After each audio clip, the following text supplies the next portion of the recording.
The Razee Saga. Part 7. Shadows of the Infinite. The bastion docks above Earth burned with light. Towers of alloy stretched into the black, scaffolds spanning kilometers, conduits glowing with energy pulled from the very heart of the planet. The Alliance Council gathered in orbit, their banners bright against the void, watching as shapes too vast to be called ships took form in the shadows. The first was named Shadow. Even half complete, it dwarfed the Razee II, the bastions, and every Titan in the fleet. When finished, it would be 15 times the size of a bastion, a city of war bristling with weapons drawn from Sentinel's deepest vaults. Its layered shields shimmered faintly in the dark, tuned with shards teal and silice dust to resist not only fire but silence itself. Blink drives laced its core, engines able to shift the vessel across space in breaths. Resonance cannons, planetary projectors, and systems still cloaked in secrecy coiled within its vast frame. It was not simply a warship. It was the promise of a sword the Watchers themselves would fear. But beside it, greater still, rose the Sunfire. It had no weapons. It needed none. Its hull gleamed with alloys pulled from the shield world's locked archives, its spires wrapped in golden lattice that bent the void around it. It was not built for battle. It was built to endure. When complete, it would dwarf Earth by threefold, its frame twice the size of the shield planet itself. It would carry not soldiers but life. Families, scholars, leaders, builders, millions from every Alliance world. Its vaults stretched for continents, its ecosystems sealed and self-sustaining, its shields layered in resonance that no Watcher hand could pull through. Cloaks shimmered faintly across its incomplete hull, hiding it even as it grew, and drives unlike anything the Alliance had ever seen whispered promises of motion. It was not an arc. It was a new beginning. If the Watchers broke Sentinel, if the shield world fell, if the fleets burned and the stars themselves dimmed, humanity, Cryon, Savran, Tartus, Illyria, all would live on within the Sunfire. An impenetrable sanctuary, untouchable even by the infinite, waiting in silence until it was safe to emerge again. Buckrivers stood with the Council in the War Dome, his gaze steady as the colossal frames turned slowly in the black. The banners of every world burned bright at his side, their voices hushed by the scale of what they saw. They had built bastions, fleets, arsenals. But these were not ships. They were destiny. The Illyrians spoke quietly, their silver eyes on the towers of the Sunfire. These designs had not come from Sentinel. They had been locked in the deepest archives of the shield world, sealed away by the caretakers as though they had feared what would come. It was not a weapon, not a fortress. It was survival itself, shaped into steel. Cryon roared their approval. Tartans pounded fists in thunder. Savran hissed of hope, their whispers sharp and fervent. Even the Illyrians bowed their heads. For the first time, the Alliance had not only a shield, not only a sword, but a future that could not be extinguished. Stephen stood in silence beside Buck, his pale eyes glowing faintly in the golden light of the dock. His voice was quiet, almost lost in the hum of engines. Shadow would fight. Sunfire would endure. Between them, the Alliance had chosen not only to resist the infinite, they had chosen to survive it. And in the silence of the void, the Watchers watched still. The War Dome aboard the Razee II glowed with banners from every world. The Council gathered in silence, their eyes drawn not to the reports hovering above the table, but to the twin silhouettes turning slowly in orbit. Shadow and Sunfire. The debate began in whispers and quickly rose to thunder. The Illyrian delegates spoke first, their silver eyes heavy with quiet urgency. To them, Sunfire was not simply a vessel. It was survival itself. A sanctuary that could outlast even the infinite. A final stronghold where life would endure should the Alliance falter. Shadow was power, yes, but power had always carried a price. Survival was beyond price. Sunfire must be the priority. The Tartans erupted in laughter that rolled like thunder across the chamber. Their fists slammed against alloy tables, their voices roaring of vengeance, not retreat. Shadow was the sword the Alliance needed. To pour resources into a haven while the Watchers spread across the void was cowardice. The only survival worth fighting for was one taken in blood. Savran's counselors hissed in agreement, their voices sharp, their claws curling across the edge of the table. Shields and havens could hold only so long. Offense was defense. Strike the Watchers. Strike the Federation. Strike all who doubted the Alliance's strength. Shadow must rise before all else. Cryon's representatives sat silent, their eyes cold, their hands folded in patience. They listened, unmoving, as the council fractured into voices of fire and whispers of survival. And then Buckrivers rose. His gaze swept the chamber, his voice cutting the noise with iron calm. Shadow would be completed first. His weapons would be the shield the Alliance needed in war, the sword to hold back the infinite tide. But Sunfire was not a dream to be delayed. It was the future of all their peoples. He would not see it sacrificed to fuel another weapon. Resources would be poured into both. More manpower, more engineers, more fleets pulled to guard the docks. No delays, no hesitation. The galaxy no longer offered them the luxury of choosing between a sword and a sanctuary. They would build both, and they would do so faster than anyone believed possible. The chamber fell into silence. Even the Tartans and Savran lowered their voices, Cryon's stillness finally breaking as they nodded in assent. For all their fury, all their pride, none could deny the truth. They had followed Buckrivers through fire before, and his judgment had carried them to survival every time. His word bound them again. Far across the void, the Federation Council chamber burned with crimson light. Reports filled the air, fleets shattered, worlds slipping away, proxies declaring freedom one after another. But worse still were the whispers of what had been seen at Earth. Ships larger than anything in living memory. Weapons pulled from caretakers' vaults. And now rumors of vessels so vast they dwarfed worlds. One built for war, another for survival. The Federation seethed. Their admirals slammed fists on alloy tables, demanding a strike before the Alliance grew beyond their reach.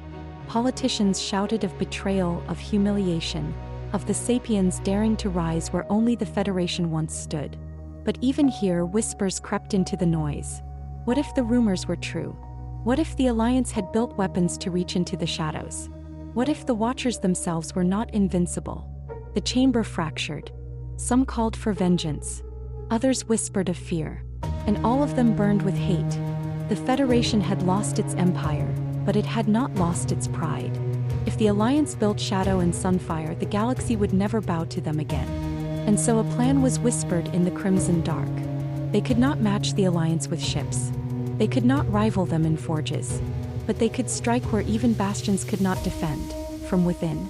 Saboteurs, agents, shadows of their own.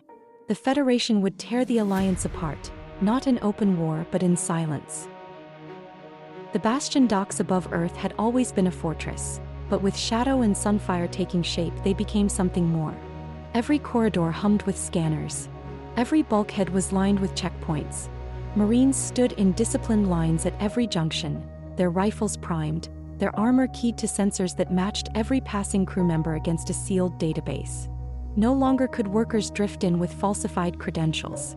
No longer could a name or badge grant access. Every engineer, every scientist, every crew assigned to the two projects was bound by their DNA. A drop of blood, a retinal scan, a voice print, all logged and matched against records so tightly sealed that even the Council itself could not alter them. Buckrivers had given the order himself. Only those they trusted absolutely. Only those whose names were known to the Council, whose loyalties had been tested in fire. No outsiders. No gaps. No mistakes. The Federation would try. But they would not succeed.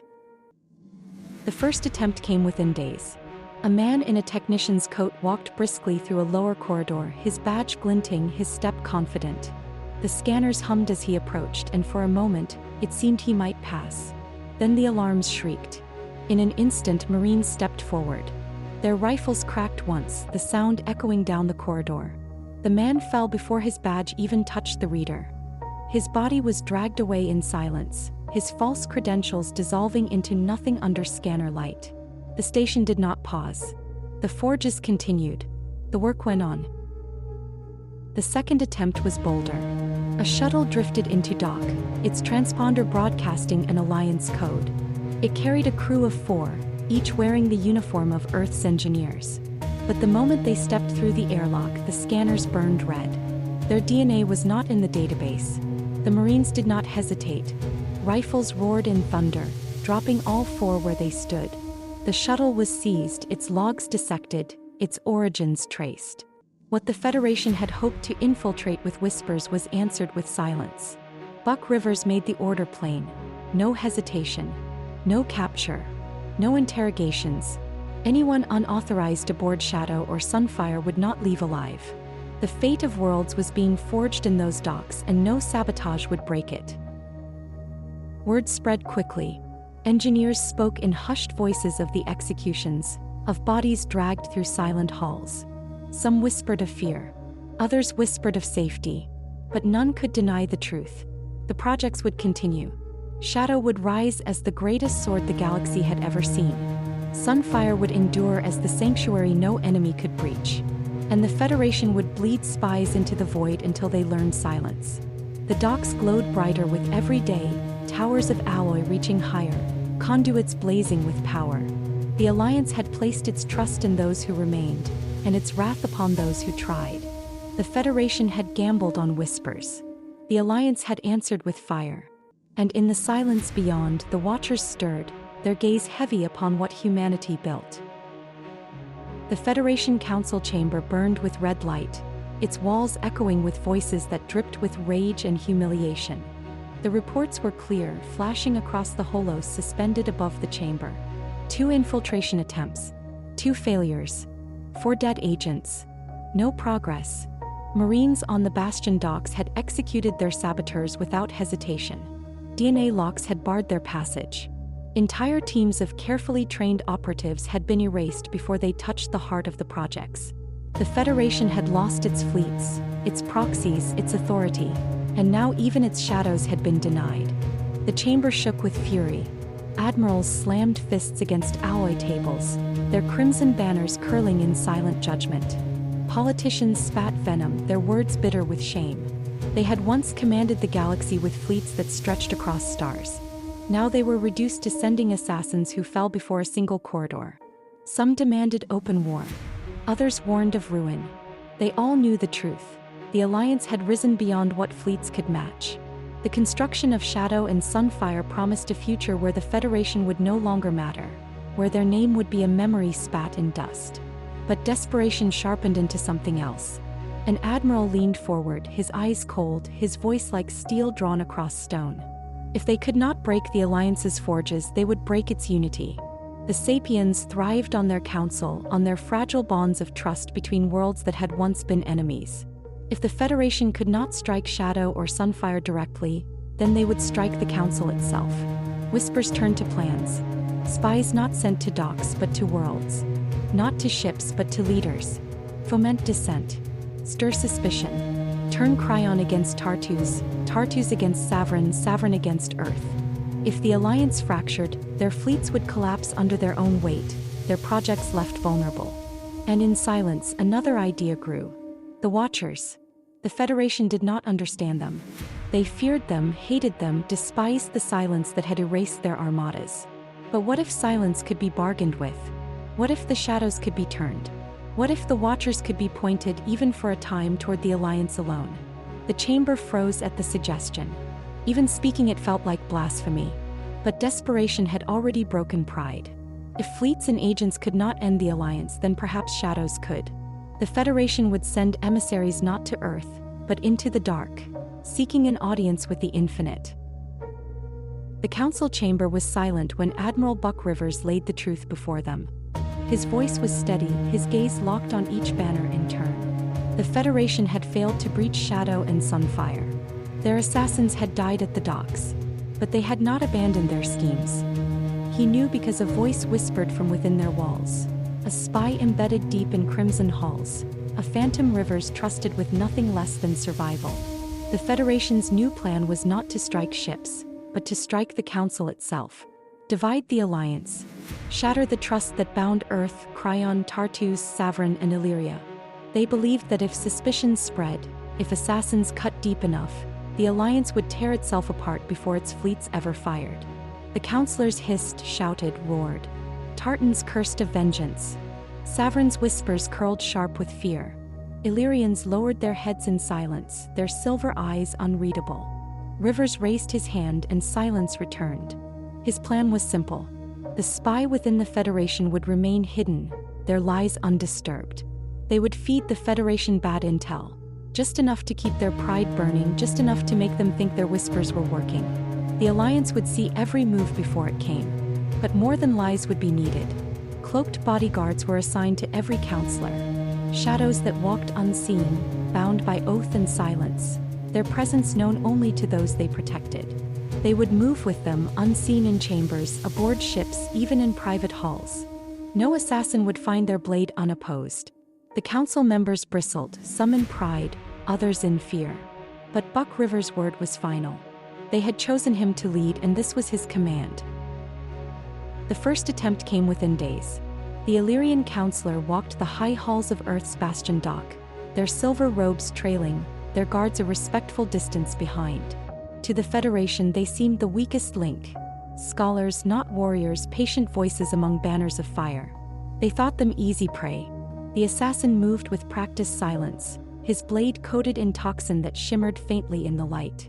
He slipped from a maintenance hatch, every step confident, every motion precise. His strike was swift, aimed for the Illyrian's heart. The blade never landed. The cloaked bodyguard moved like lightning, his form shimmering into view only in the instant of impact. His rifle roared once, the shot burning through the assassin's chest before the blade could fall. The Illyrian did not flinch, did not stumble.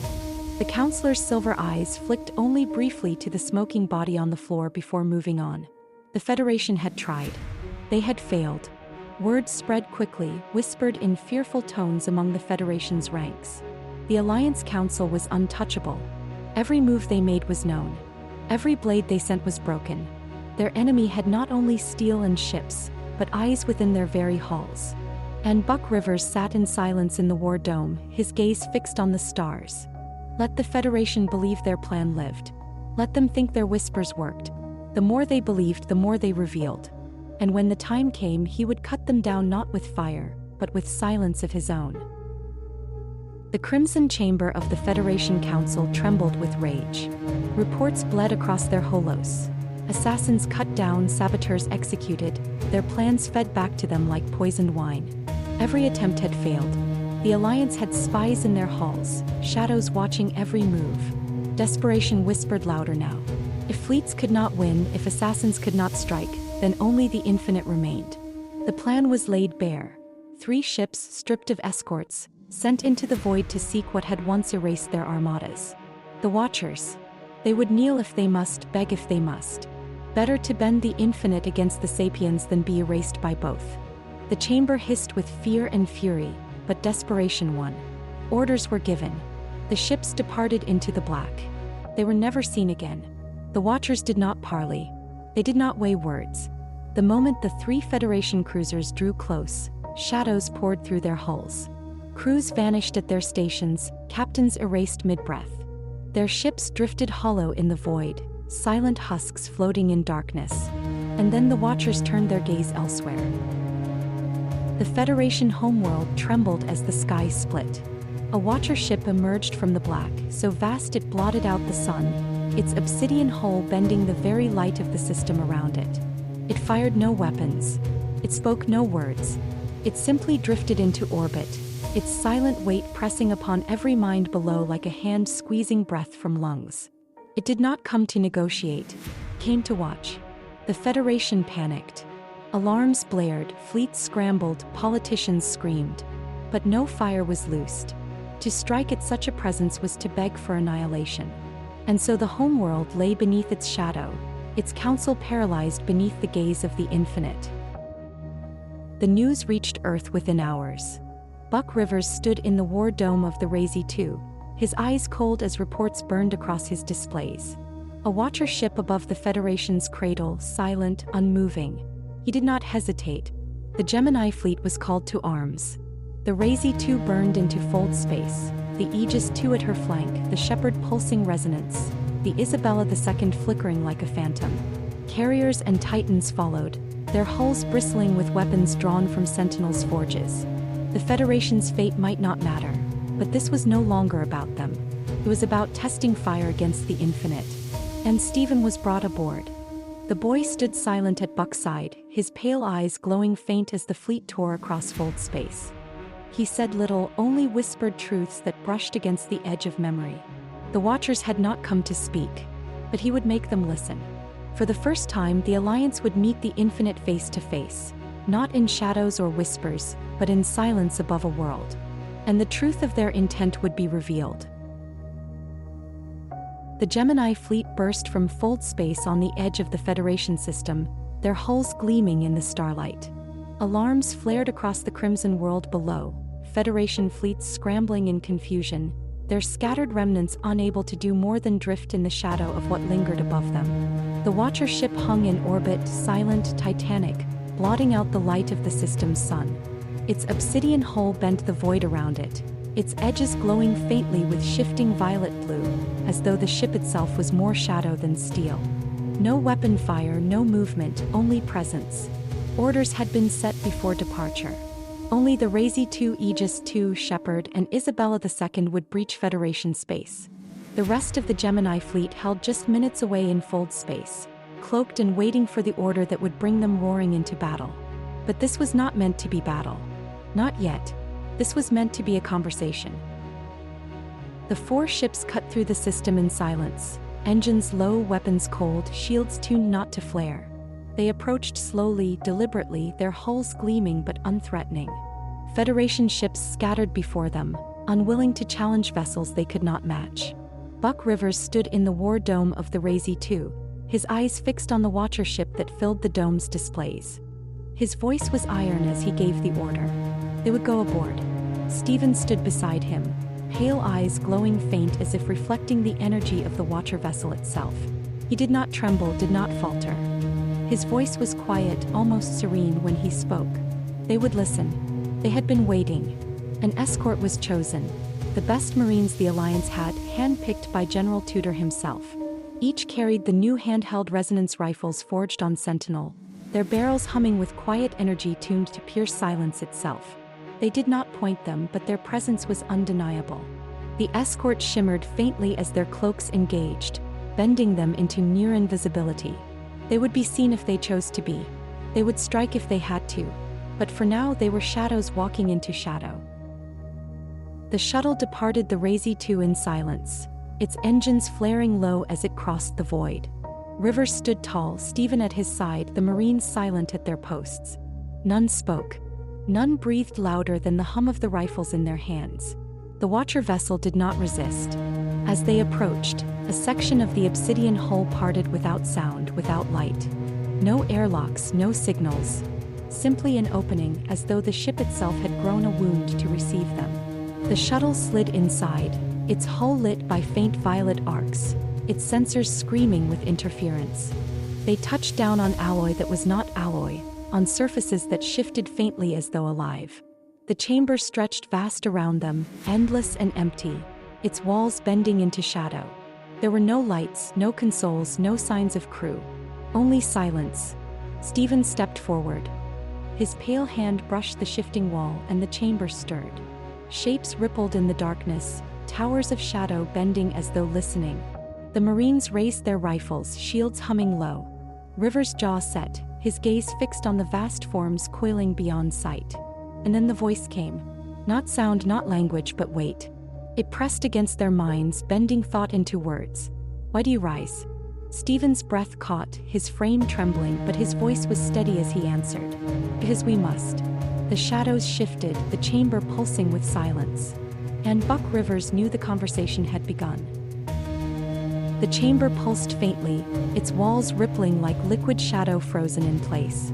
Shapes coiled far above, titanic silhouettes that stretched beyond vision. Their presence felt more than seen. The air was still, though none could say if it was truly air. It pressed against lungs, against thoughts, bending reality into something heavy and absolute. The Marines stood silent, rifles humming low, their cloaks half engaged. Their fingers tightened on triggers they prayed not to use. Even cloaked, they felt the pull, that same tug they had known near Sentinel and the Shield world, only heavier, like a tide threatening to pull them from themselves. Buckrivers did not flinch. His stance was iron, his eyes steady, but his hand hovered close to the resonance pistol at his hip. If this silence became fire, he would meet it with steel. Stephen stepped forward. The boy's pale eyes glowed in the violet arcs that rippled faintly across the chamber walls. His voice was soft, almost fragile, yet carried louder than the hum of the Marines' weapons. They want to know why we rise. The shadows bent closer, pressure mounting. Thought bled into words, not their own, a resonance that struck deeper than sound. Why do you build? Why do you arm? Why do you wake the forges? Stephen's frame trembled, but his answer was clear. Because you erase. The silence thickened, folding in on itself until even breath seemed heavy. We erase because you endure.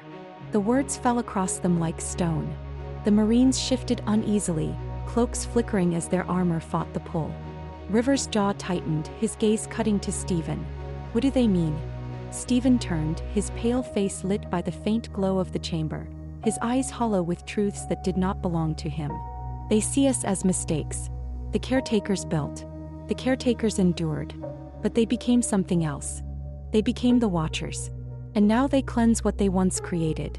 The Marines froze, the weight of the words heavier than any weapon.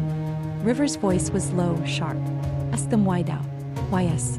Stephen's lips trembled, his voice thinner now, as though each word cost him. Because you lit the forges. Because you build as they once did. Because you rise. The chamber shifted, shadows coiling tighter, closer, pressing like the deep sea on fragile hulls. The boy swayed and Rivers caught his arm, steadying him. The Marines raised their rifles higher, cloaks shimmering as if preparing for fire. But no fire came. Only silence. A silence so heavy it felt like the end of everything. Stephen's whisper broke it. They don't fear us. Not yet. But they are watching. And if we rise too far, they will not sit in silence anymore. Buck Rivers' eyes burned against the dark, his voice a growl low enough only his Marines heard. Then let them watch. The Federation homeworld lay smothered in silence. From the ground, the Watcher ship blotted the sun, its obsidian hull stretching across the horizon. Cities that once roared with noise now trembled beneath its gaze. Citizens huddled in streets, soldiers stood frozen at their stations, leaders whispered in panicked chambers. No weapon was fired, no fleet dared to rise. And then the impossible unfolded. From the vessel's wound of an opening, light flared faintly. A shuttle drifted into the void, small against the vast hull of the infinite. Its engines burned low, its frame steady, and for the first time since the Watcher had arrived, silence broke. The Razee II received it without pause, its hangar swallowing the craft like a predator protecting its own. The obsidian ship above did not move, did not fire, did not erase. It simply watched, its shadow pressing heavy upon the world below. Across the Federation, awe turned to terror. If the Alliance could walk into the infinite and emerge alive, then what power had they gained? What words had they spoken? What bargain had they struck? The Federation Council trembled in crimson chambers, whispering of doom. Their assassins had failed. Their fleets had been erased. Now even their last sanctuary lay beneath shadow, and their enemies had walked free. Buck Rivers stood in the war dome, his gaze locked on the displays of the Watcher ships still hanging above the Federation cradle. Marines stood at their posts, their rifles still humming faintly from the silence they had endured. Cloaks flickered back into full visibility, their edges jagged with strain. Stephen sat quietly at the table, his pale face drawn, his eyes glowing faint but weaker now, as if the weight of the words had pressed through his bones. Rivers leaned forward, his voice steady. What did we learn? Stephen's breath trembled. His voice was quiet, but it carried across the chamber. They are not something new. They are something old. The caretakers built them, or became them. They erase not from malice, but from purpose. They believe survival breeds corruption. They believe endurance must be cleansed. And now they see us rising the same way. The counselors aboard hissed and roared, voices rising in fear. If the caretakers had birthed the infinite, then what chance did the Alliance have? Rivers silenced them with a glance. They're watching us. That means they haven't decided yet. We use that. We build faster, stronger.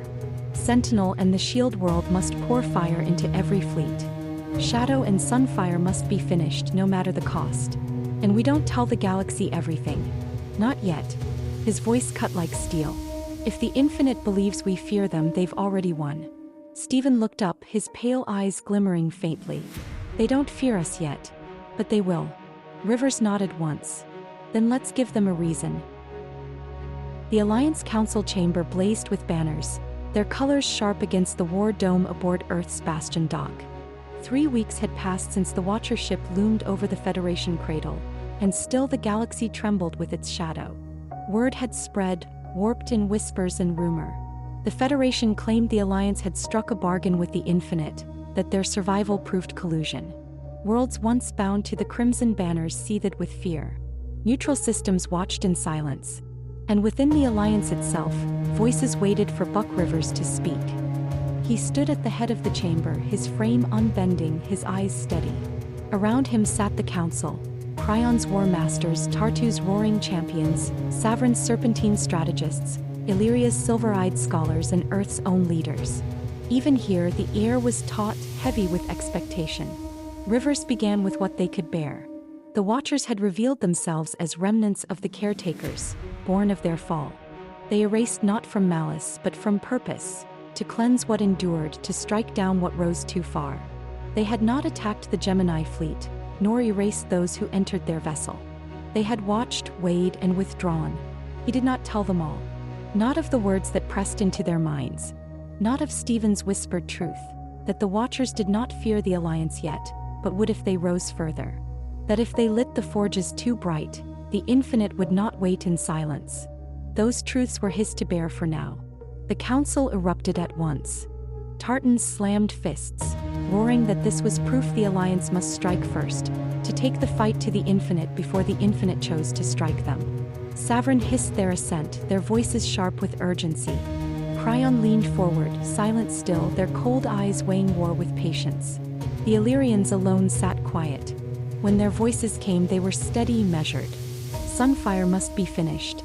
The Alliance must survive even if fleets burned, even if shadow fell. A sword was nothing without a haven to protect. Rivers raised his hand and silence returned. His voice was iron, unyielding. Both shadow and sunfire would be completed. Resources doubled, manpower redoubled. Sentinel and the Shield world would pour fire into every fleet, strengthening the 1,000-ship armada already born. Every Alliance world would contribute, no exceptions. They would not wait for the Infinite to decide their fate. They would be ready. The Council bowed in assent, banners lowered in unity. For once, there was no division, no fracture. Every world saw the truth in his words. Stephen sat silent at Buck's side, his pale eyes glowing faintly as though watching something beyond the chamber.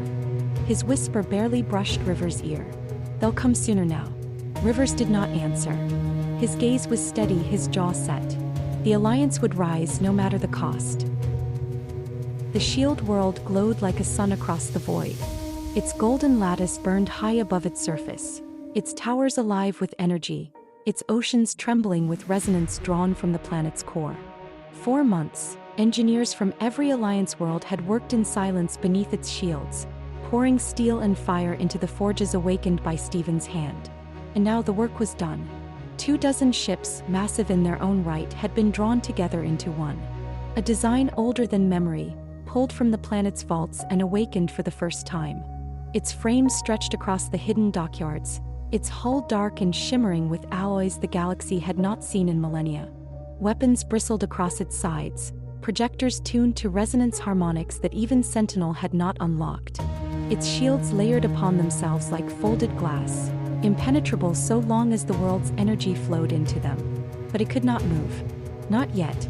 To ignite its drives, to fire its weapons, to test its strength, would draw the gaze of the Infinite.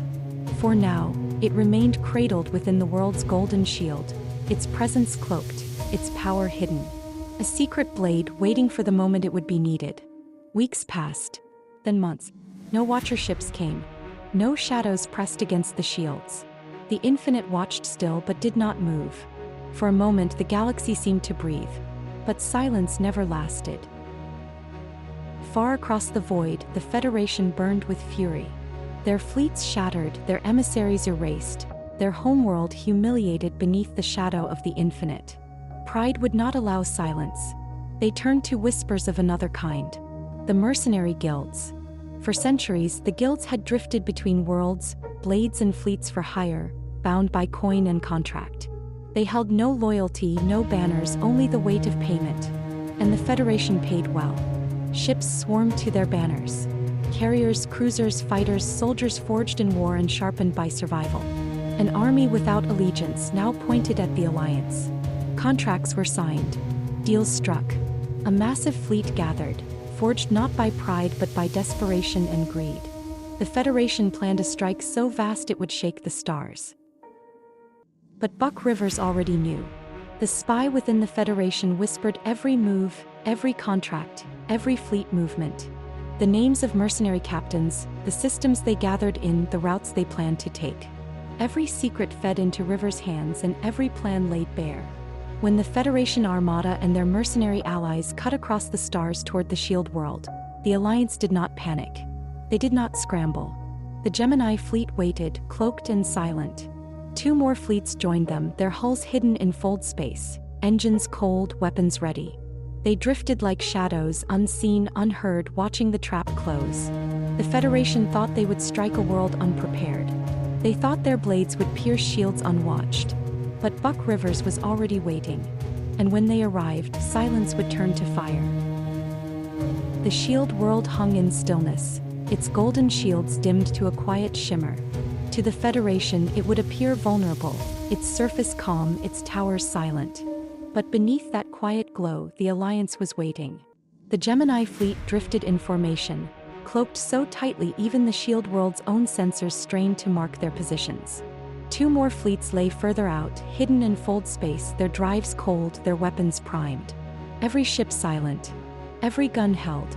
On the bridge of the Razee II, Admiral Buckrivers stood at the war dome's edge, his arms folded, his eyes locked on the starlit void where their enemy would appear. Around him, crew moved with precision, their voices low, their hands steady. Marines checked weapons, engineers monitored resonance cores, pilots sat strapped into cockpits, helmets closed, breathing slow. General Tudor stalked the lower decks, inspecting squads of Marines lined in perfect ranks. Each carried sentinel-forged rifles, humming faintly with power tuned to tear through shields and silence alike. Cloaks shimmered across their armor, their forms shifting faintly in the dim light. The Aegis II spread her golden lattice wide, her shields layered and ready, absorbing power fed directly from the shield world below. The Shepherd floated in the dark, her resonance cannons cycling with low arcs of energy. The Isabella II shimmered like a phantom, her outline flickering in and out of sight as her cloaks held her hidden even against the shield world's glow. Everywhere silence. Stephen stood at Buck's side, his pale eyes unfocused, his hands trembling faintly at his sides. His voice was low, distant. "They're coming." Rivers didn't look at him. His gaze never left the dark. "How many?" The boy's eyes flickered, pale light shimmering faintly in the war dome. "Too many. Enough to bleed the stars." Buck's jaw tightened. He gave no order, no curse. Only silence. Across the fleets, tension coiled like wire stretched to breaking. Pilots sat in their cockpits, fingers hovering over triggers, eyes locked on the void. Marines stood at their stations, every muscle tight, every breath slow. Engineers held hands over consoles, waiting for the surge of power that would bring the forges to life. They all knew the plan. Let the Federation believe the world was exposed. Let them pour their fleets into the trap. Let them commit everything. And then, when they were close enough, when they believed victory was already theirs, the Alliance would strike. The void shifted. Fold space cracked. Blazing engines burst from the dark as the Federation Armada arrived, mercenary fleets surging at their flanks. Carriers, destroyers, titans, swarms of fighters, so many that the stars themselves dimmed behind their mass. Crimson banners lit their hulls, mercenary emblems burned bright, greed and desperation woven into steel. The Alliance waited, cloaked, silent. So Buck Rivers' voice carried across the Razee II, calm as steel, heavy as stone. "Hold." The crews held their breath. The Federation Armada spread wide, their weapons flaring as they descended toward the shield world. Their leaders believed the moment was theirs, that the Alliance would crumble beneath fire. Still Buck Rivers did not speak. The trap was not ready yet. Not yet.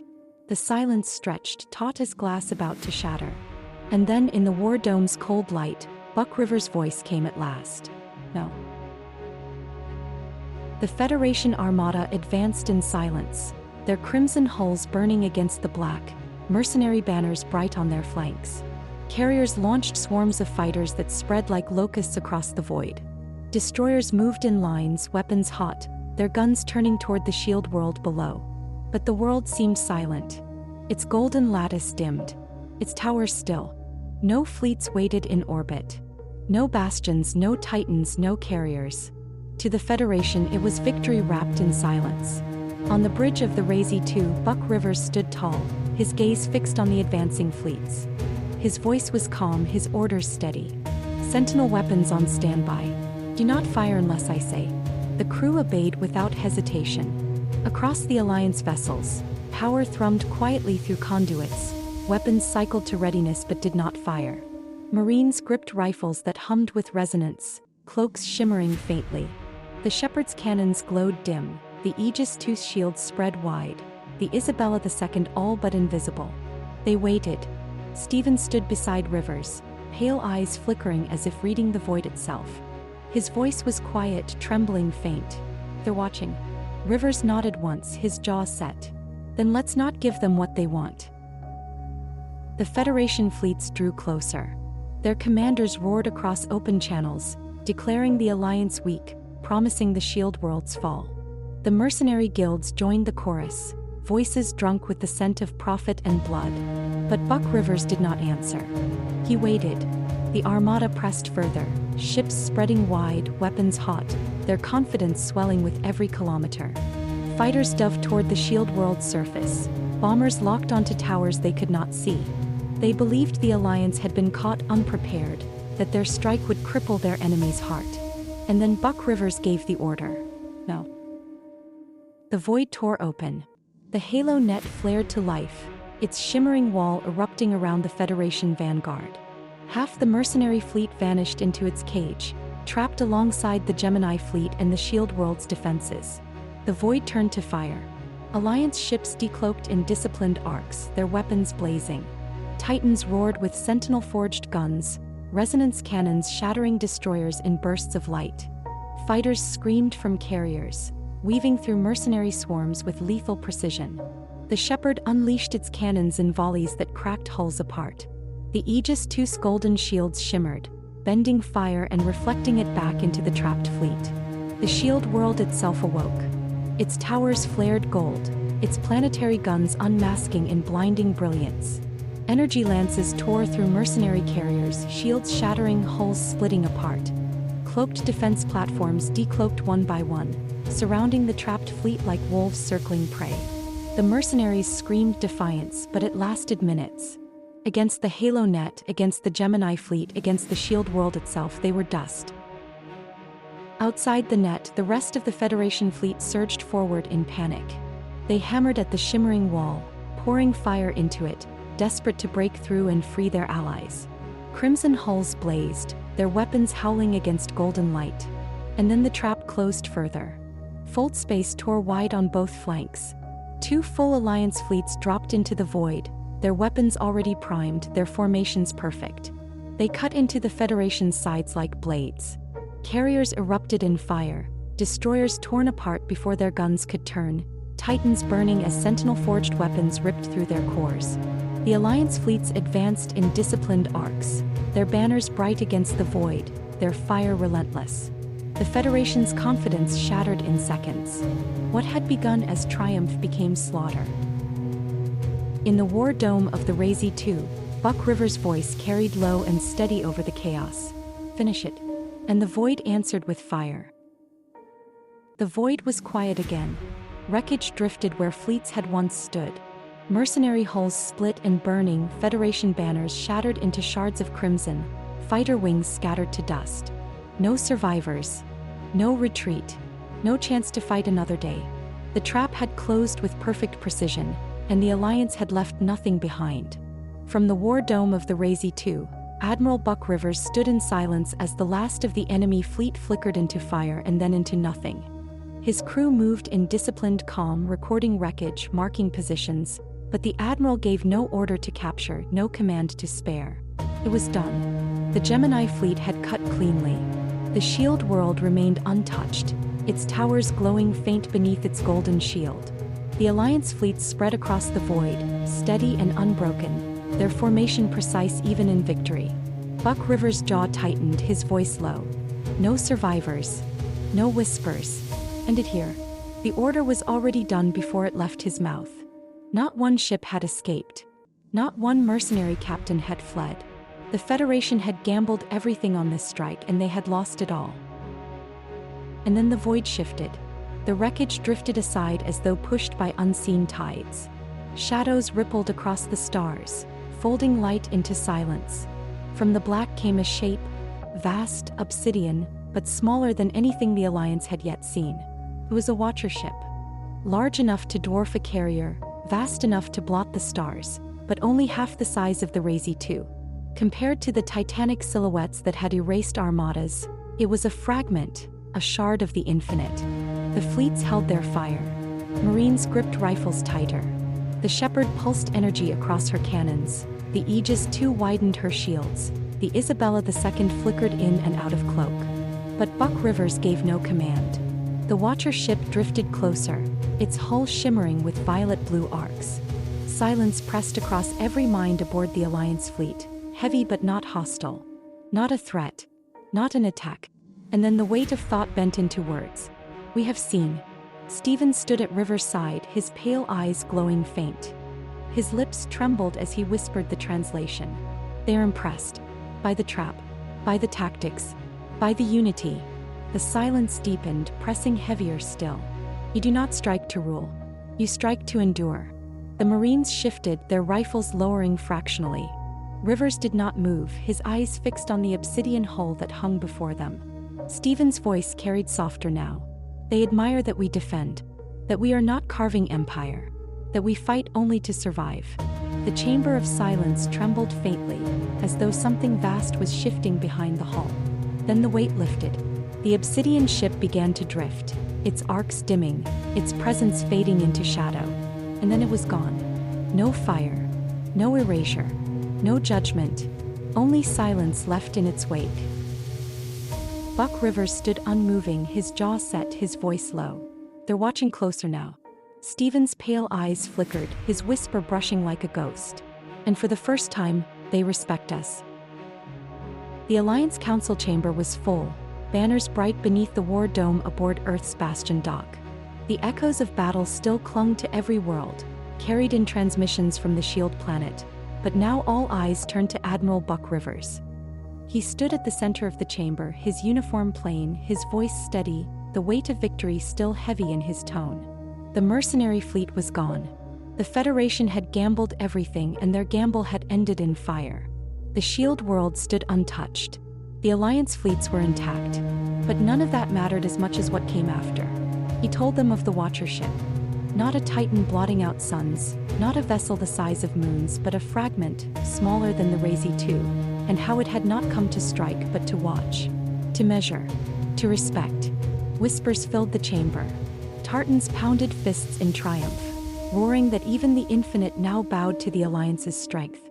Savran hissed more cautiously, their voices warning that respect could change in a breath. Cryon sat silent, their eyes cold, weighing every word.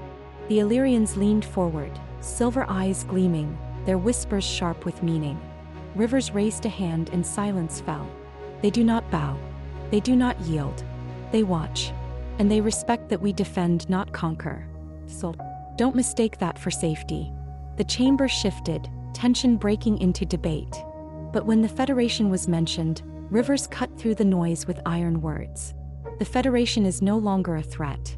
They're a stubborn child, throwing tantrums after having their toys taken away. Their fleets are gone. Their mercenaries are dust.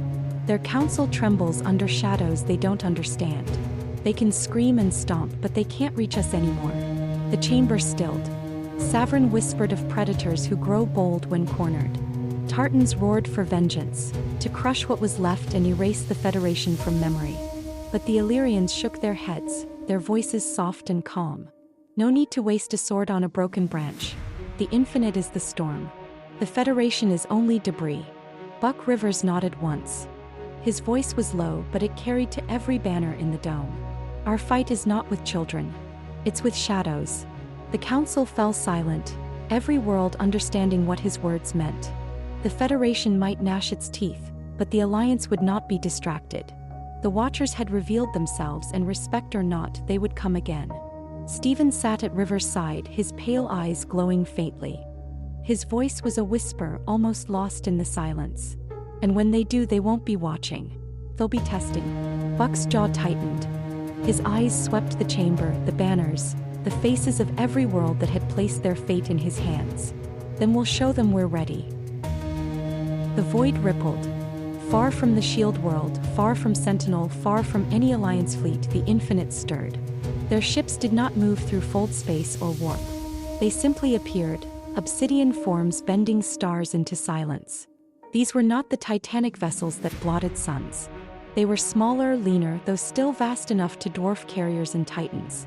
A dozen of them spread across a neutral system on the galactic rim, their violet arcs shimmering faint against the dark. But this time they did not erase. They tested. A colony world awoke to alarms as Watcher ships descended into orbit. Shields bent against gravity wells, sensors burned out in silence, comm relays died in bursts of static. Fighters scrambled, destroyers fired, but every shot curved back upon itself, folded into nothing by resonance fields the Infinite carried like breath. The Watchers did not fire back. They let the defenders exhaust themselves. They let panic spread. They let fear blossom. And then with surgical precision they cut. A single lance of violet energy tore through the colony's orbital platform, not to destroy but to cripple.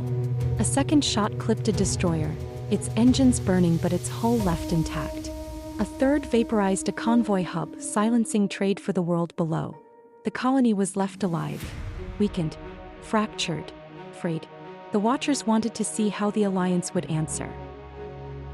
Word spread quickly. Distress calls surged through relay nets. Reports crackled across council channels. Banners flared in panic, demanding fleets, demanding fire, demanding answers. On the Razee II, Admiral Buckrivers read the reports in silence, his jaw set, his hand steady on the table before him. They're not attacking. They're testing. The counselors hissed and roared, some demanding retaliation, others pleading for caution.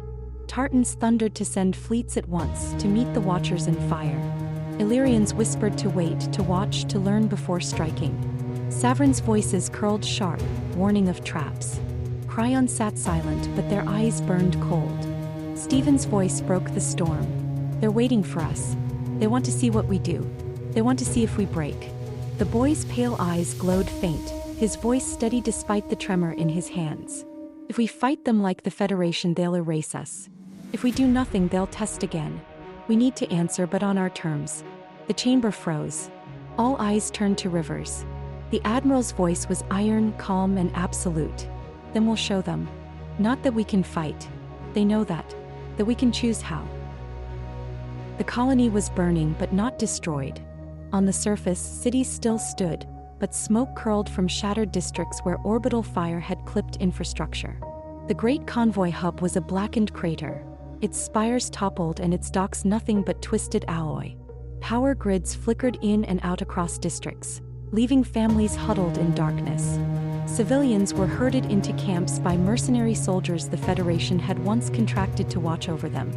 Men and women who had fled Federation proxies 2 decades earlier now found themselves in chains again, beaten into silence while their captors waited for the armada that never came. But the planet lived, and its people endured.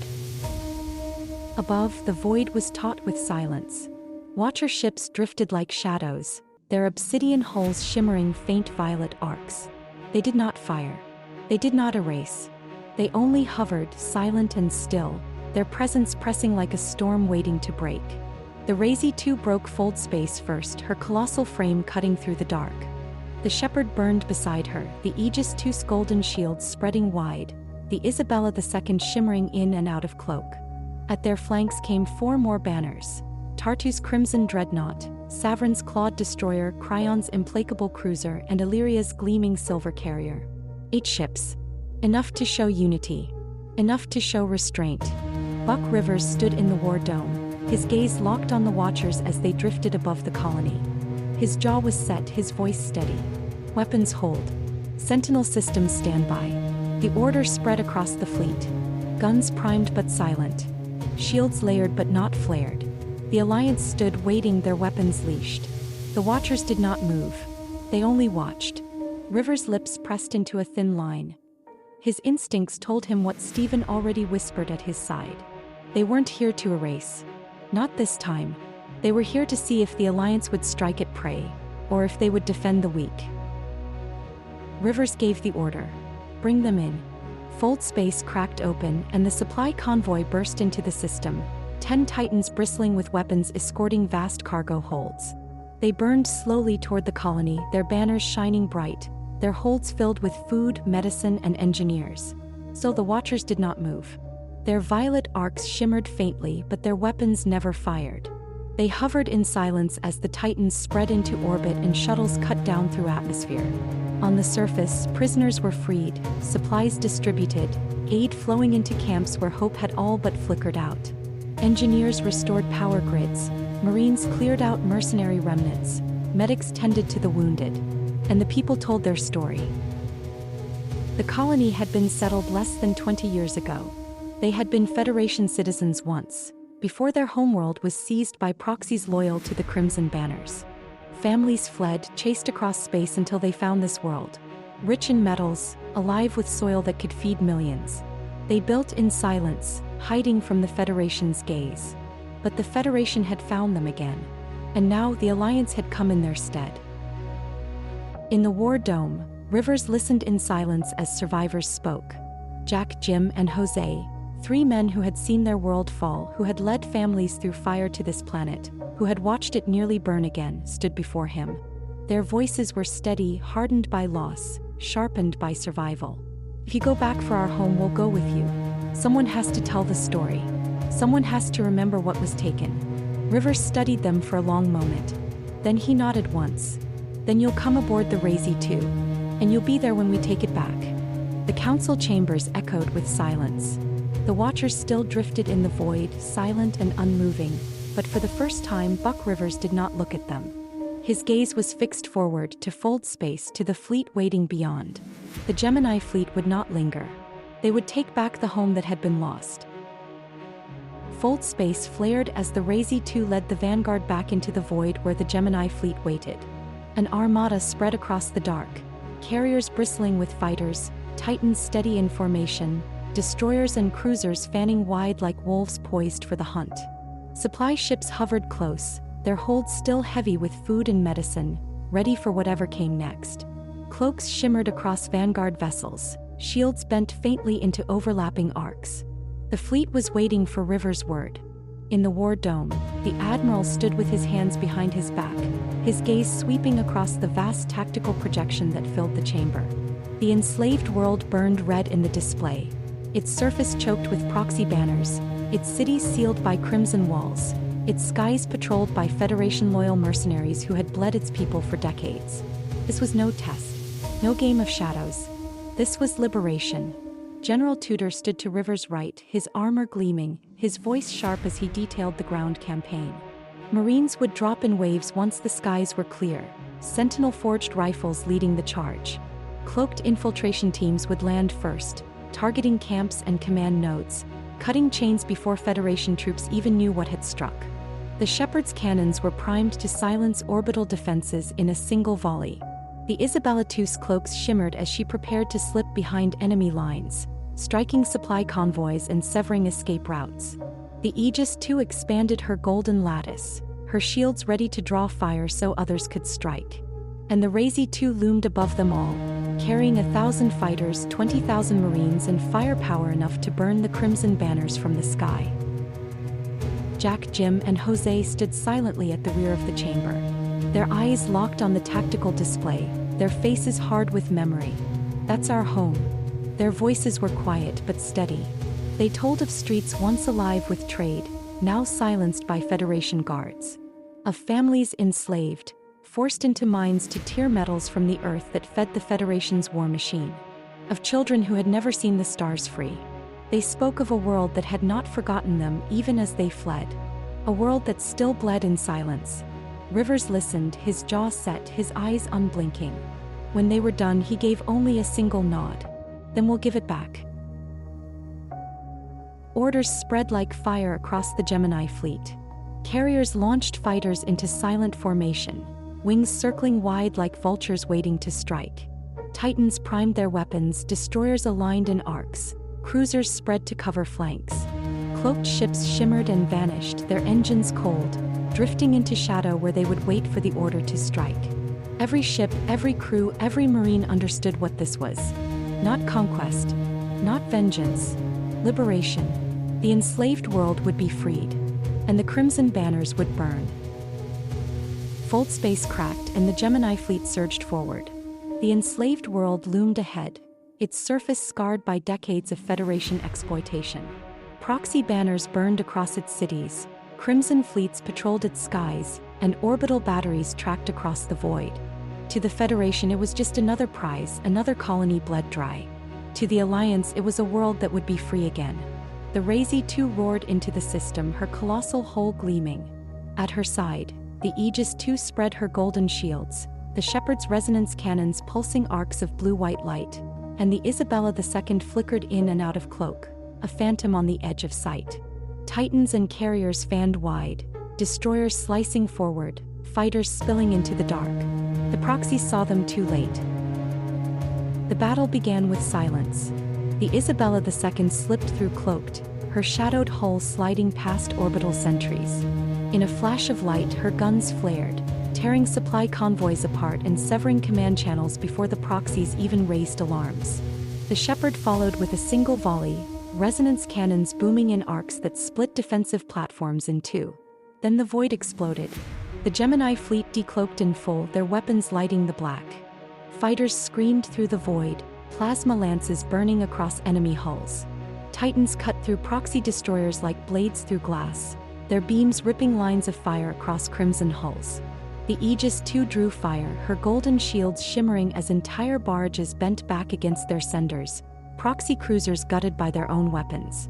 The Razee II led the charge, her broadside unleashing firepower enough to shatter fleets.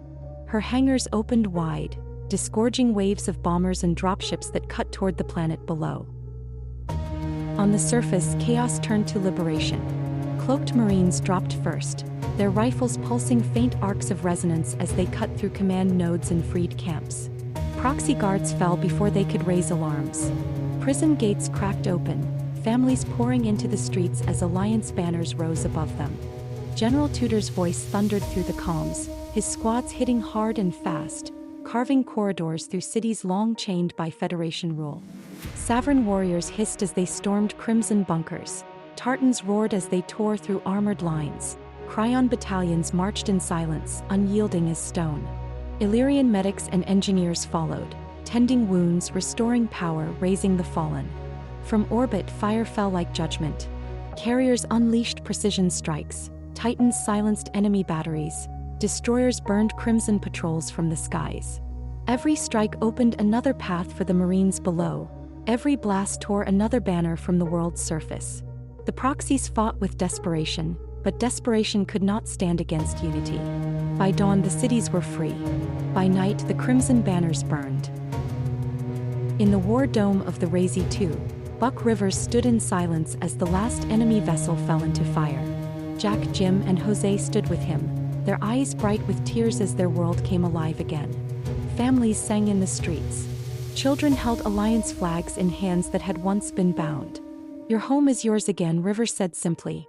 The three men bowed their heads, their voices low, steady with gratitude. "And it's because you remembered us." The fleet held orbit, their ships steady, their banners bright. Aid poured down from Titans, supplies flowed into cities, engineers spread across the surface. The world breathed free for the first time in decades.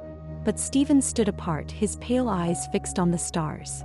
His voice was a whisper only Rivers heard. They were watching. Rivers' gaze hardened. The boy's eyes glowed faint, his words trembling. "They let us win." The Admiral's jaw tightened, his voice low, iron beneath the weight of victory. "Then next time we'll prove it wasn't theirs to give." Stay tuned and subscribe, follow along with Rivers, Tudor, and the Gemini fleet.